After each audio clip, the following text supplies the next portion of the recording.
So in the last class, we explained to everybody's perfect understanding, the image here of Daniel and the dream of Nebuchadnezzar and all that meant.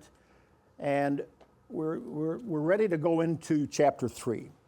But as a prelude to that, let's just go back and look at Daniel 2, beginning in verse 46, and read these few verses as kind of a setup for chapter 3. In verse 46 of Daniel 2, after Daniel gives us interpretation of his dream, Nebuchadnezzar fell on his face, prostrate before Daniel, and commanded that they should present an offering and incense to him. The king answered Daniel and said, "Truly, your God is the God of gods, the Lord of kings, and a revealer of secrets, since you could reveal this secret." So he believes Daniel's interpretation. He accepts it. It doesn't mean that he becomes a, quote, believer or member or anything like that. We'll talk about that again when we come to chapter 4 and what he does there. But he realizes that Daniel has influence. Daniel has power. And it's quite large. And so the king promoted Daniel and gave him many great gifts. He made him ruler over the whole province of Babylon and chief administrator over all the wise men of Babylon. Daniel gets probably the office right next to the king, in the corner suite.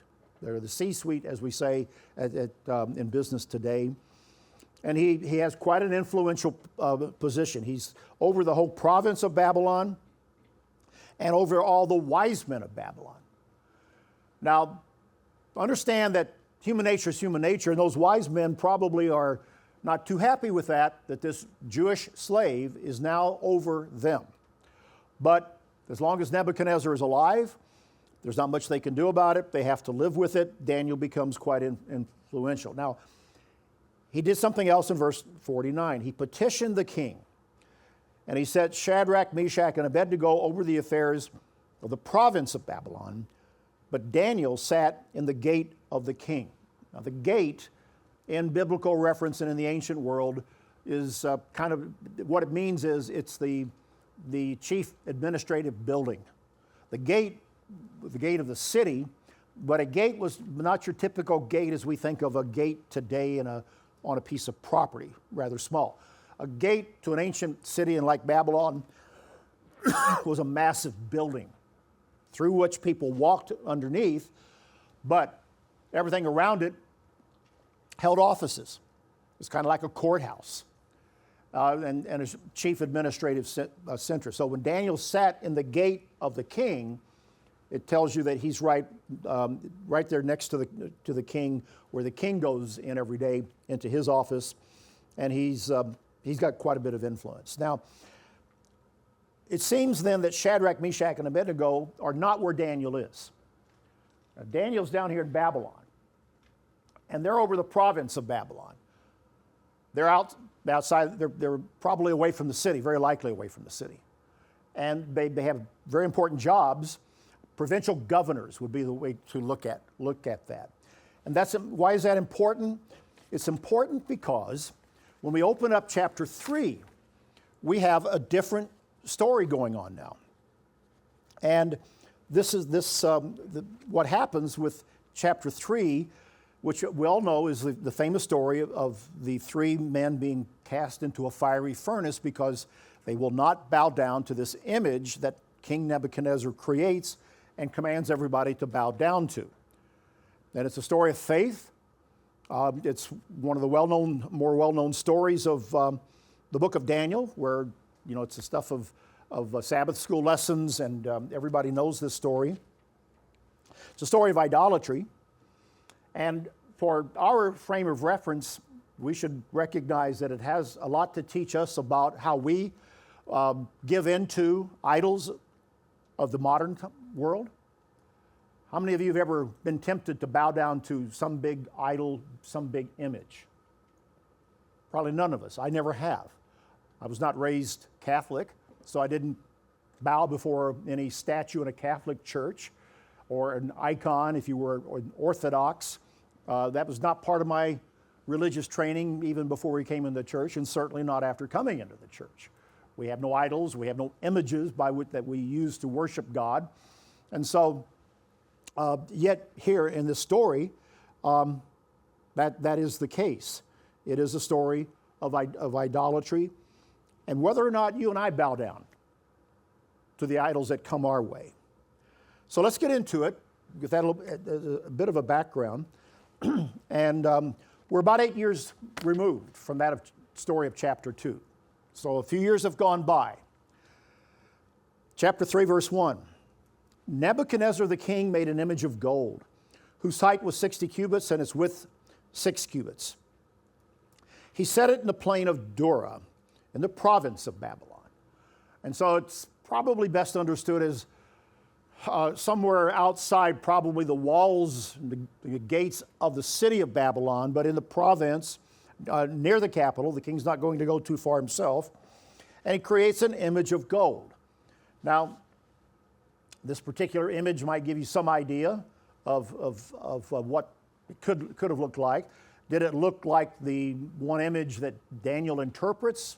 We're not told any details.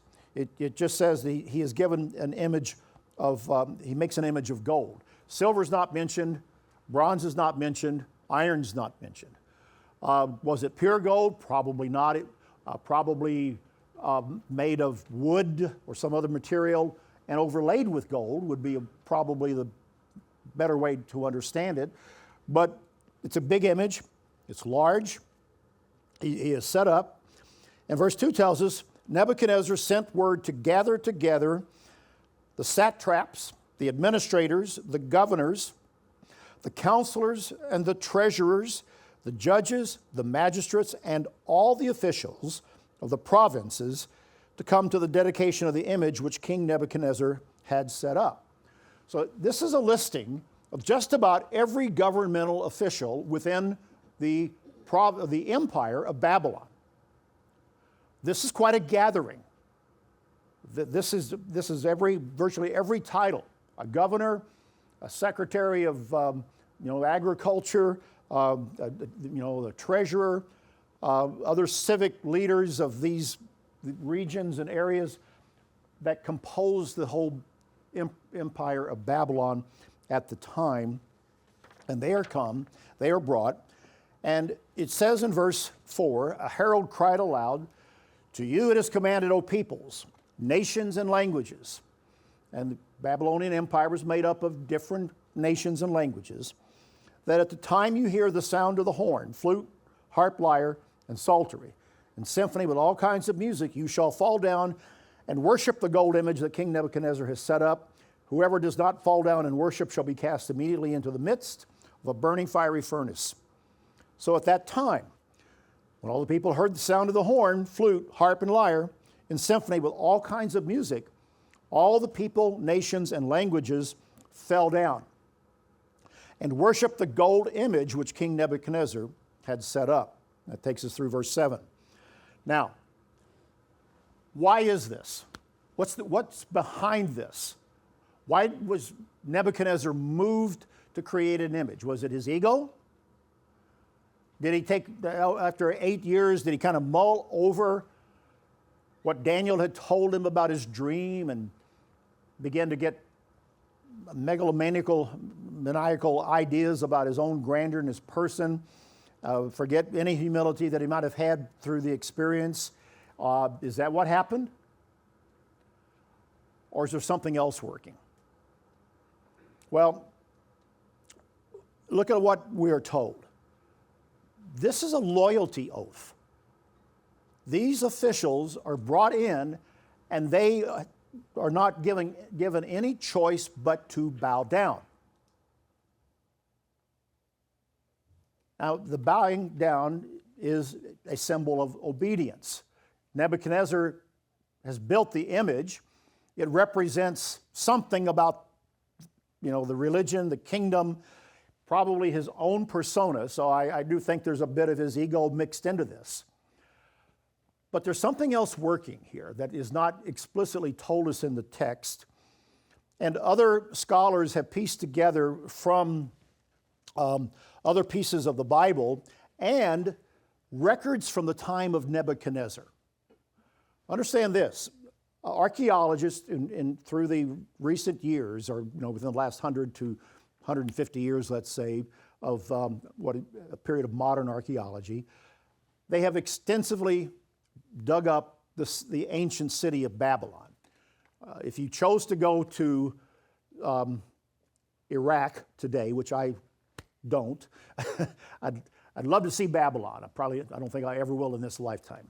But through the years, the outline and parts of ancient Babylon have been excavated archaeologically and dug up. I mean, I've seen what is called the Ishtar Gate, taken from the site of ancient Babylon. It sits today in a museum in Berlin, the Pergamon Museum. We did some Beyond Today filming there a few years ago. And it's a reconstruction on a smaller scale, but it's quite large even in the museum, from Babylon. It's got a lot of the original tiles. And in Babylon, they know where the palace of Nebuchadnezzar was. They have streets laid out. There's been quite a bit of work. But the knowledge of this is quite extensive here. I've forgotten why I even got onto that part of it. What was I talking about? David, you're going to have to edit this section out. I had a point for talking about the archaeology. Oh, I know now. All right. Part of what they've dug up are clay tablets, extensive library of clay tablets that have on them what are called the Babylonian Chronicles. We have a lot of the history from this period of time written on clay tablets, many of them about the size of our iPhones or our smartphones. If you ever go to a museum and look at the Babylonian collection, and you'll see these clay tablets about the size of a smartphone. And written, they're clay and stamped on there with a stylus in hieroglyphics or cuneiform are records. There's even one, I've seen that in that museum in Berlin. I've seen a clay tablet that is a shopping list for one of the Jehoiachin, the king of Israel, king of Judah, that is taken captive to Babylon with his family.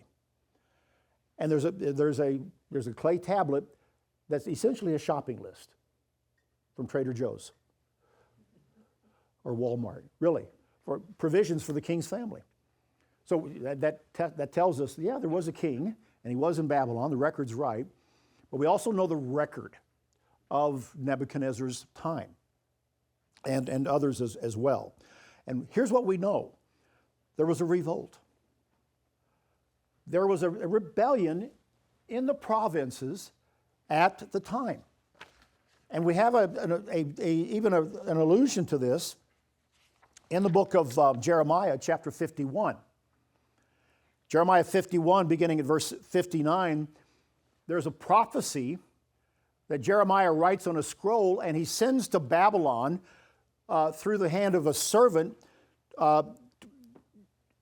who is accompanying King Zedekiah, one of the later, actually the last king of Judah, King Zedekiah. This is out of Jeremiah chapter 51. Zedekiah goes to Babylon. Now that's a long haul. He goes from Jerusalem all the way over to Babylon. But he's a kind of a vassal king. Why is he going to Babylon? And why is Jeremiah, the main point of the passage in Jeremiah is the prophecy that he puts on it. But we know from the timing of when that took place from the Babylonian Chronicle that at that time there had been a revolt among those subject kingdoms. And it's very likely that Zedekiah got caught up in that and has to go to Babylon, along with all these other magistrates that are referenced here after this revolt. And so what they're doing, Nebuchadnezzar, who is worried about insurrection, he's demanding that they all come in and you're going to bow down to this image, and maybe they signed another loyalty oath, maybe they had to go through an indoctrination camp before they left. He was going to make sure it didn't happen again. Shadrach, Meshach, and Abed-Nego are part of this entourage. They more than likely were not part of any revolt, but if they were they were out in the province of Babylon, they weren't in the capital. And they're out there someplace, and they kind of, in this big dragnet that gets cast, they have to come in too. And they're standing out there on the plain of Dura, and they're part of all of this assemblage, and the command to bow down applies to them as well. And that's I think that the scholars, some other scholars have put this together from looking at the historic record, the biblical record, and inferring, though we're not told explicitly in Daniel 3 what, that's why all this takes place. I think it's a pretty good analysis, and I think it's accurate. But beyond that, here's three men. We've already been introduced to them in chapters 1 and 2. Daniel is not mentioned in chapter 3. Daniel is not mentioned. Why? Why would he not be mentioned? What do you think, Danny? Because he's in Babylon. Yeah, he's Babylon.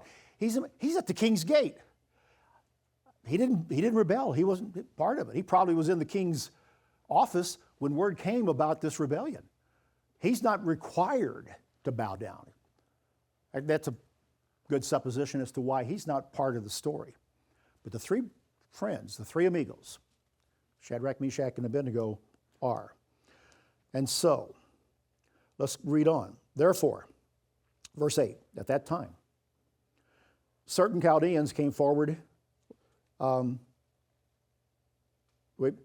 see. Did we skip over? Yeah. Therefore, at that time, certain Chaldeans came forward and accused the Jews. They spoke and said to King Nebuchadnezzar, O king, live forever. You, O king, have made a decree that everyone who hears the sound of the horn, flute, harp, lyre, and psaltery, and symphony with all kinds of music shall fall down and worship the gold image. Whoever does not shall be cast into the midst of a fiery furnace. Nebuchadnezzar was probably, twiddling his thumbs or drumming his fingers and saying, get on with it. I already know this. I heard this. What do you guys got for me? There are certain Jews, here's the crux, whom you have set over the affairs of the province of Babylon, Shadrach, Meshach, and Abed-Nego. These men, O king, have not paid due regard to you. They do not serve your gods or worship the gold image which you have set up. Envy. Who comes forward? Certain Chaldeans. They accuse the Jews. It's probably those that have been passed over by the promotion of Daniel and these three and don't have the same jobs that they do. And they've now found the opportunity to strike. We're seeing envy at work. Envy. Happens all the time. Happens all the time where more than two or three are gathered together, it seems like. Offices, sometimes it happens in the church, unfortunately. And this is what's happening. So Nebuchadnezzar flies off in a rage and fury. He gave the command to bring Shadrach, Meshach, and Abed-Nego. So they brought these men before the king. Nebuchadnezzar spoke, saying to them, Is it true, Shadrach, Meshach, Abed-Nego? You do not serve my gods or worship the gold image which I've set up. If you're ready at the time you hear the sound, he's going to give them one more opportunity. Strike up the band, and the band leader's over there kind of looking at Nebuchadnezzar and waiting. And Nebuchadnezzar gives them a chance. When you hear that horn, flute, harp, lyre, and psaltery, you fall down and worship the image which I have made. Good. But if you don't, you're going to be cast immediately into the midst of a burning fiery furnace. And who's the God who will deliver you from my hands? Yeah, Nebuchadnezzar's lost a few steps by this point. He's forgotten what he fell on his face and admitted back in chapter 2 when Daniel gave him the interpretation. Well, here's what they said, verse 16. They answered and said to the king, O Nebuchadnezzar, we have no need to answer you in this matter. If that is the case, our God whom we serve is able to deliver us from the burning fiery furnace. He will deliver us from your hand, O king. That's faith. They were not going to bow down. They knew the consequences. They knew that they were also not guilty if insurrection was the reason everybody had been brought in. They knew they weren't guilty of that. It would not have been in their mind or in their character. And they come to that conclusion, and they're steadfast. And verse 18 is the key verse of this discussion. But if not, in other words, if God doesn't deliver us, we know He can. He can answer our prayer. God can do anything. Faith believes what God's Word tells us He will do for us. But if not, let it be known to you, O King, that we do not serve your gods, nor will we worship the gold image which you have set up. So all through all these years, these three had maintained their faith, just as we had seen demonstrated in chapter 1. But if not, that's really what all of us have to come down to in our life as we worship God. Keep the Sabbath, determine that we're going to keep all of God's Word. We're going to, in faith, look to God in our life, trust Him. And if we're tested, and it might cost us a job, a relationship. People have lost jobs because of the Sabbath. People have lost relationships and families and marriages because one is not in the church. They can't abide this new teaching, this new idea, disrupts everything about their life, family, leads to divorce. I've seen it many, many times in the church. Some of you will know of examples of that, perhaps some in your own families. To obey God, we have to count the cost.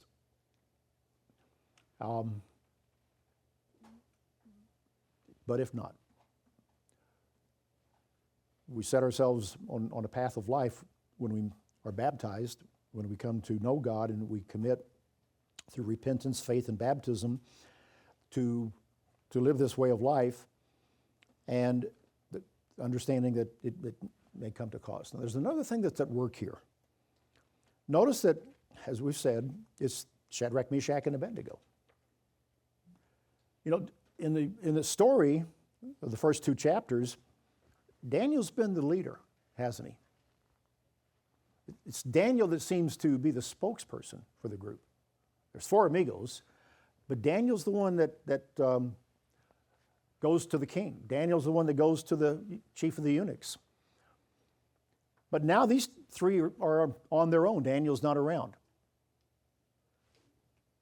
Sometimes our faith will be tested as we have to stand alone without anyone else. Not your mom, your dad, your aunt, your closest friend. It's you and God. It's you and God.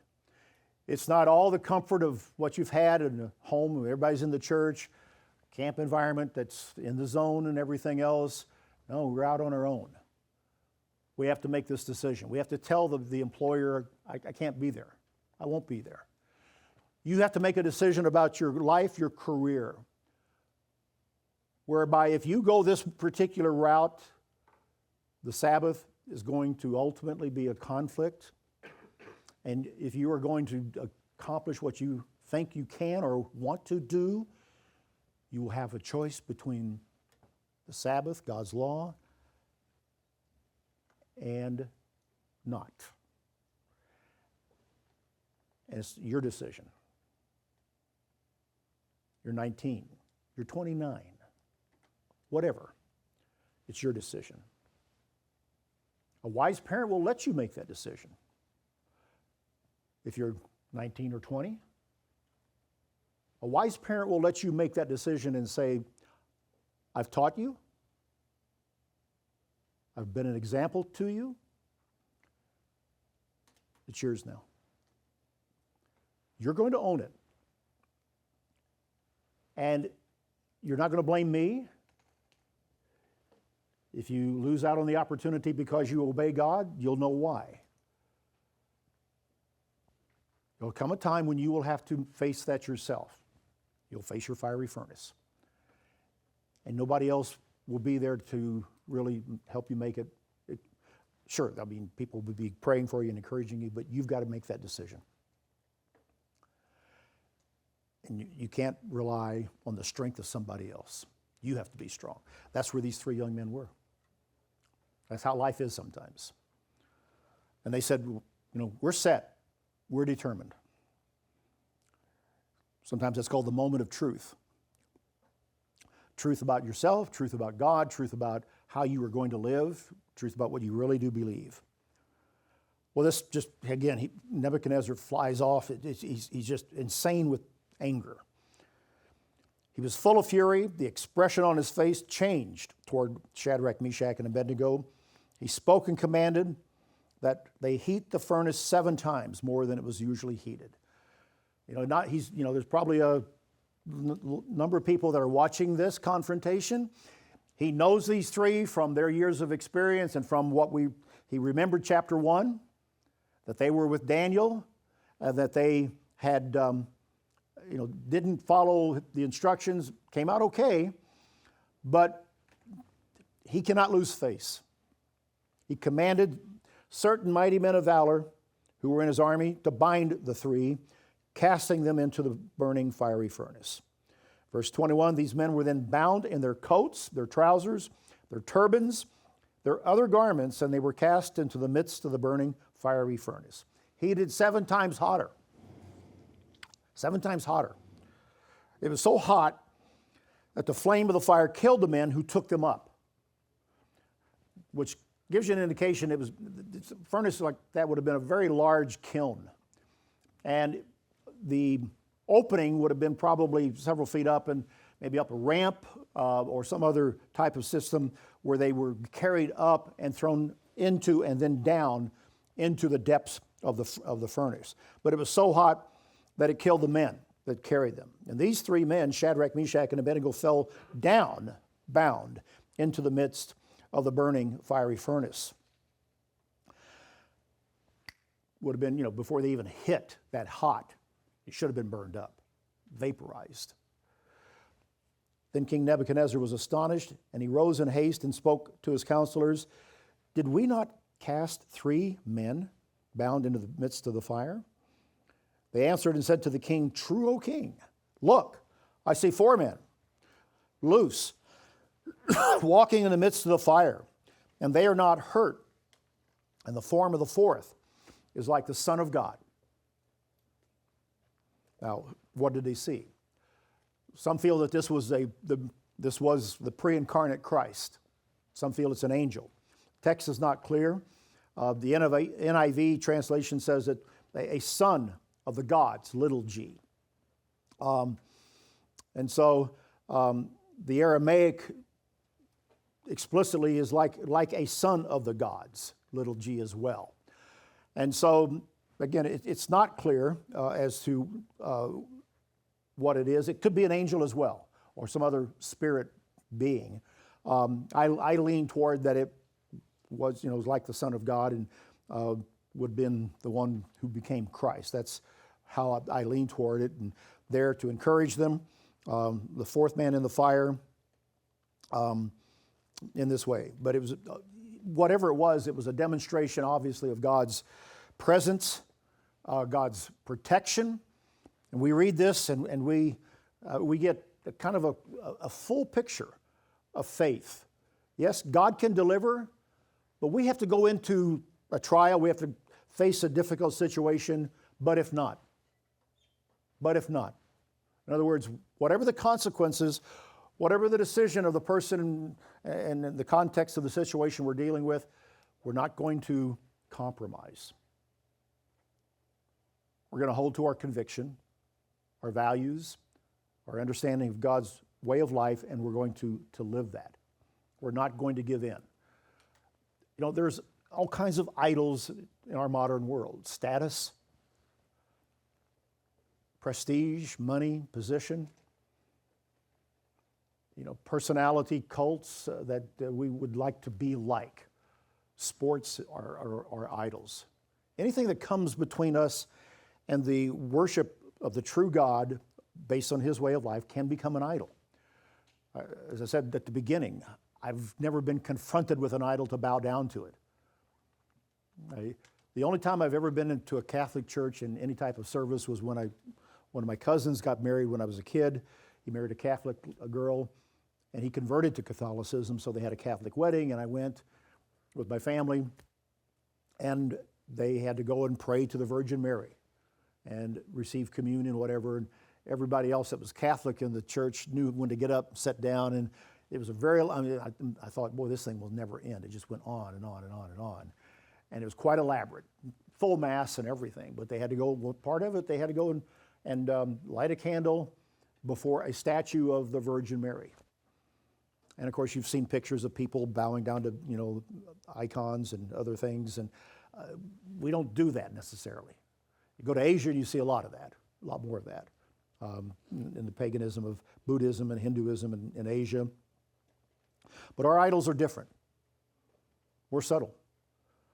We're in just as much a Babylon as Daniel and these three men were in our modern world today, confronted many steps along the way with compromise, with influences that seek to draw us into the culture of this world that is a modern Babylon.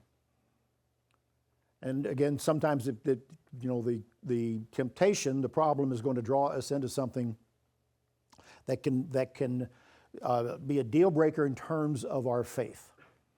And we have to make a decision, are you going to go this way of life or not? And live it completely. And that's where they were. But, and if not.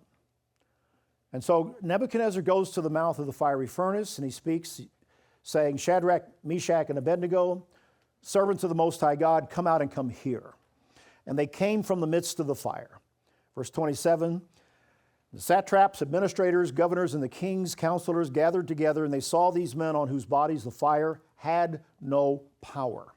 The hair of their head was not singed, nor were their garments affected, and the smell of fire was not on them. Nothing. No soot, no smoke. It would seem they didn't even smell like they'd been around a campfire, like you and I would be when we go camping, and the smoke comes in. That's just part of the deal. It would seem that nothing lingered upon them. Nebuchadnezzar spoke, saying, Blessed be the God of Shadrach, Meshach, and Abed-Nego, who sent his angel and delivered his servants who trusted in him. And that word angel can mean messenger, or it can mean a spirit being, Moloch, in that sense there. And they have frustrated the king's word and yielded their bodies, that they should not serve nor worship any god except their own God. Therefore I make a decree that any people, nation, or language which speaks anything amiss about the God of Shadrach, Meshach, and Abed-Nego shall be cut to pieces. Their houses shall be made an ash heap, because there's no other God who can deliver like this. So he's back on board, kind of like he was at the end of chapter 2. He promotes them in the province of Babylon. They come out with even more than they went in. Sometimes when we go through a trial and we make that commitment, God does bless us. And we get to promote, not only retain the job, but it comes with a promotion. Or it comes out better than we could have ever imagined. Plus, we are still have our faith intact and obeying God. The result of this doesn't always come overnight. With this, we seem to get the understanding that it happens all rather quickly. Obviously, sparing them from the fiery furnace did, and then this promotion, but it may not be quite that quickly or dramatic with us. Faith doesn't always follow along such a story, but the lessons that we learn from it, God can encourage us and help us and keep us in that way if we put Him first. So it is a great story. It has a little bit more to the background perhaps than what we may have would know from just a casual reading of it here. We don't read any more about these three men in the Scripture. They go back into their provinces and it would seem live their lives. Did they have families? Probably did. What happened to them and how long did they live? We don't know. Daniel is not led to put that into this. But they give us an example of what it means to walk with God, even at times when we may have to walk through a kind of a fiery trial. In 1 Peter chapter 4, Peter talks about a fiery trial that comes upon us. And by that, it's not, the physical burning of and singeing of our flesh. It's just a difficult, painful time. We're hurt emotionally. We've been betrayed. Or we're being tested and we may see, a dramatic alteration of our life if we, as a result of the choice that we make. And your stomach twists and turn, you can't eat. You lose weight. And there may be other physical reactions while we are emotionally distressed. And it could go on for a period of time. We have to learn to cope, and that can be a fiery trial. Believe me, sometimes some of the things we have to go through to prove our faith. We have to be prepared in advance for a fiery trial. When the test hits, our conviction should be in place. Our thought about how we're going to respond, we've already thought it out. In a sense, we've got a script. We know what we're going to say because you think ahead and you have a situational awareness when it comes to people, situations, and you know what you're going to do and how you're going to react to that. And there are some things that we just don't know until we'll go through it. Trials of health, for instance. We get prayer requests all the time for people in the church to pray for people because of cancer, heart disease, other injuries, sicknesses that people have. And we do, and we should. And if you're like me, you think, how would I react with that particular phone call that might come from the doctor saying, I've got this, or tests show that this is coming, that this is what you're dealing with. And I've been to the bedside and to the homes and anointed people through my years in the ministry who have had those and counseled with them. None of us know how we're going to react until it comes to us or someone very close to us. And while we appreciate good health and the life we have, and we should not, live in a sense of dread or morbidity of those things, we pray for one another, we observe, we read scriptures about faith, about trust of all different types, whether it's a matter of health, a job, our reaction to another type of test that would come into our life. Preparation for that comes through our own relationship with God and prayer, the study of the Bible to know what the scriptures tell us, so that when it happens, there's already something working within us. It can stun us, it can test us, and it will. But if we have been prepared through a life that is living soberly and righteously, with hope, with the joy of God's truth, a peace of mind that we have a relationship with God, that He knows us, then we can be prepared for whatever might come. And there will be those things that come. And we'll have to always deal with it before in our relationship with God. Just like Shadrach, Meshach, and Abed-Nego had to come to that and deal with it apart from Daniel, who had been their confidant, their tower of strength, in one sense even their spokesperson, and maybe their team captain at the time. We all have to stand before God in that way. It's a great story of faith and showing God's hand in our life, but also what this life is all about.